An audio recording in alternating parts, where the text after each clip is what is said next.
بسم اللہ الرحمن الرحیم۔ بخاری شریف کی حدیث نمبر 367۔ حضرت ابو سعید خدری رضی اللہ تعالیٰ عنہ بیان کرتے ہیں، رسول اللہ صلی اللہ علیہ وآلہ وسلم نے اشتمال سمعہ سے اور ایک کپڑے میں بطور احتباء بیٹھنے سے منع فرمایا کہ شرمگاہ پر کپڑے کا کوئی حصہ نہ ہو۔ خواتین و حضرات، اس حدیث پاک کے اندر پیارے نبی صلی اللہ علیہ وسلم نے اشتمال سماع سے منع کیا۔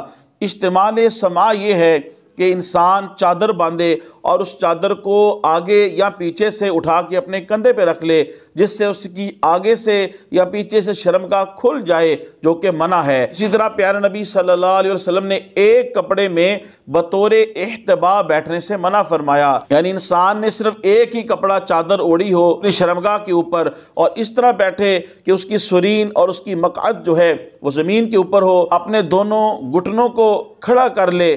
اس طرح بیٹھنے سے شرمگاہ کے کھلنے کا قوی اندیشہ ہے، تو اس لیے آپ صلی اللہ علیہ وسلم نے ایک کپڑے میں بطور احتباء بیٹھنے سے منع فرمایا ہے۔ خواتین و حضرات، تبلیغ دین کی نیت سے حدیث شریف کے اس درس کو زیادہ سے زیادہ لوگوں تک پہنچانے کے لیے میرے اس ویڈیو کو شیئر کریں۔ اللہ پاک آپ کو جزائے خیر دے۔ السلام علیکم ورحمۃ اللہ وبرکاتہ۔